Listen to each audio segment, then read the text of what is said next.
21년 3월 학평 선거 문제입니다. 선거 문제가 나왔을 때는 이 주어진 자료를 잘 분석해가지고 답을 천천히 빠르게 찾는 게 중요한데요. 먼저 갑국의회에서는 지역구 의원으로만 구성되어 있으나 차기 선거를 앞두고 개편을 고려하고 있대요. 현행과 개편안 두 가지가 지금 나오고 있다는 걸 알 수가 있죠. 그럼 현행과 개편안이 있다고 했을 때 먼저 개편안은 현행 의회의원 정수 200석은 유지한대요. 지금 이 나라에서는 국회의원 정수가 200명이라는 걸 알 수가 있죠. 개편안에서도 200명은 유지. 지역구와 비례대표를 각각 100명씩 선출하겠대요. 그럼 200명 중에 지역구와 비례대표가 있다고 했을 때 먼저 현행에서는 지역구가 200명이었고 비례대표가 없었어요. 그런데 개편안에서는 지역구를 100명으로 하고 비례대표를 100명으로 하겠다는 거죠. 그 다음 비례대표 의석은 전국을 하나의 선거구로 하여 득표율에 따라 배분하겠대요. 비례대표제죠. 현행과 개편안에 지역구 선거구 수는 100개로 동일하다.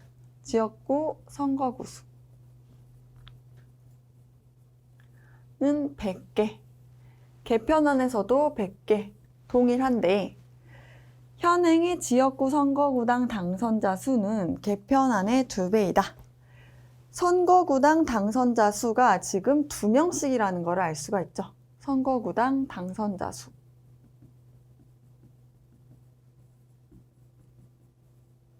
왜냐면 여기 현행에서는 비례대표를 뽑지 않으니까 100개의 선거구에서 각 2명씩 뽑았을 때 200명이 되겠죠.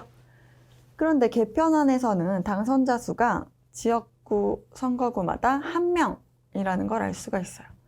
왜냐하면 지금 현행에서 당선자 수는 개편안의 2배라고 했으니까요. 그렇게 했을 때 가완안은 정당 득표율에서 의회 의석률을 뺀 값을 그래프로 나타냈대요. 복잡해 보이긴 하는데 이 그래프의 숫자만 읽을 수 있으면 지금 득표율과 의석률을 그냥 보여준 거나 마찬가지죠. 득표율과 의석률이 있다고 했을 때 지금 정당은 A, B, C, D당이 나오고 있어요.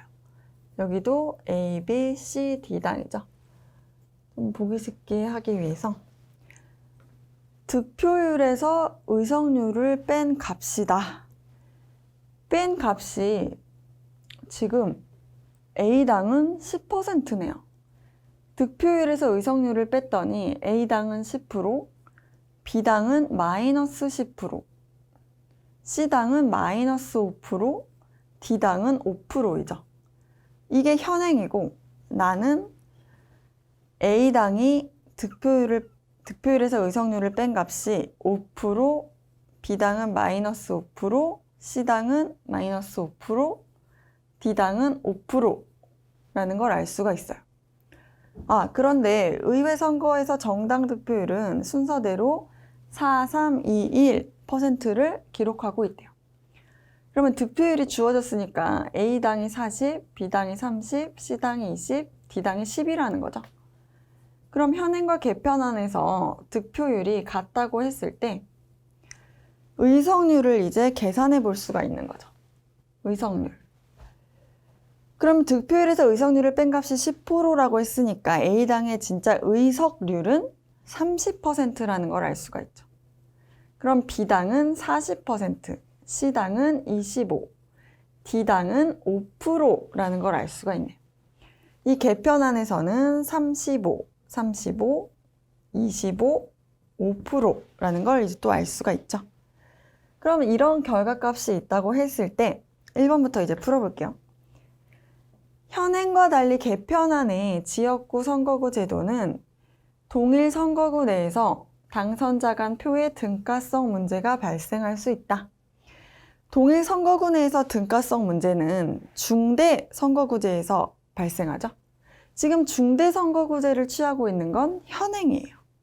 그래서 이 등가성 문제가 나타나는 건 개편안이 아니라 현행이라는 걸 알 수가 있죠.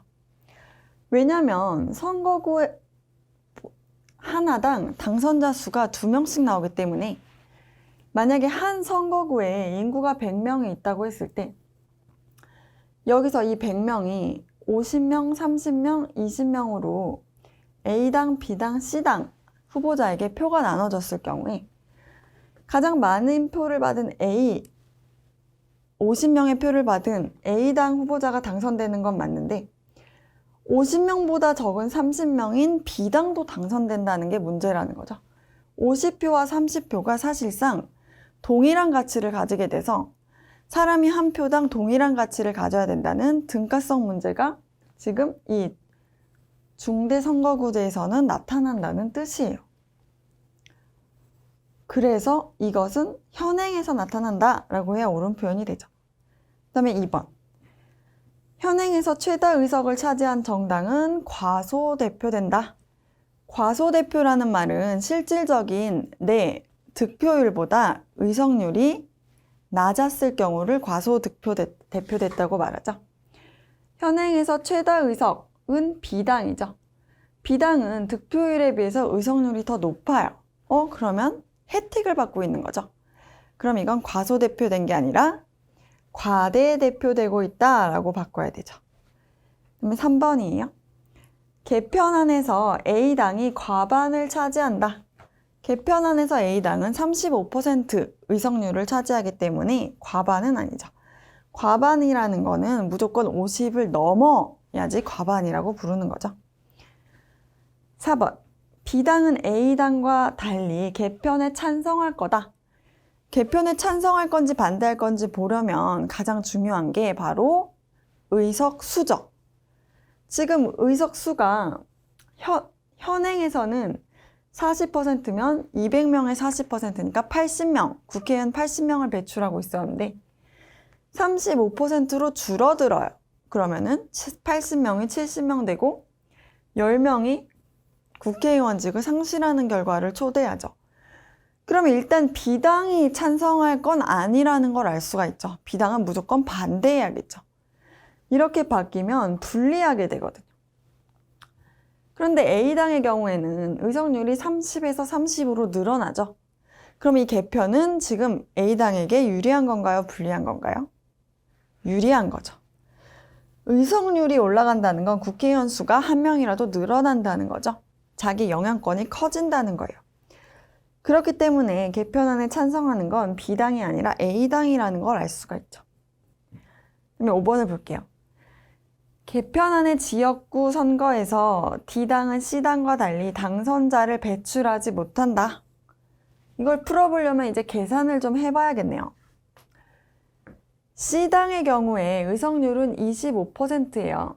200명 중에 25%면 50명이라는 걸 알 수가 있죠. 지금 C당의 국회의원은 50명인데 득표율을 보게 되면 20%죠. 득표율, 비례대표 이 100명 중에 내가 받게 되는 의원 숫자는 득표율에 따르죠. 그러면은 이 100명 중에서 C당은 20명을 가져가게 돼요. 그러면 C당의 국회의원 총수가 50명인데 비례대표에서 20명 받았으면 지금 지역구는 30명이라는 걸 알 수가 있죠. C당의 지역구 의회 의원 정수는 30명이에요. C당의 경우에. 그런데 D당의 경우를 보면 의석률이 지금 5%죠. 200명 중에 5%면 10명이라는 걸 알 수가 있죠. 지금 D당의 국회의원 총수는 10명이에요. 그런데 이 D당은 득표율이 10%였기 때문에 비례대표 이 100명 중에 몇 명을 가져와요? 비례대표 100명 중에 10명을 받아요. 그런데 D당 국회의원 10명인데 비례대표에서 10명을 받았대요. 그럼 지역구에서 당선된 사람은 0명이라는 걸 알 수가 있죠. 그러면 D당은 C당과 달리 지역구에서 국회의원을 배출하지 못한다 라고 돼 있는 것은 맞는 말이 되는 거죠. 그래서 이 문제 정답은 5번이 되겠습니다.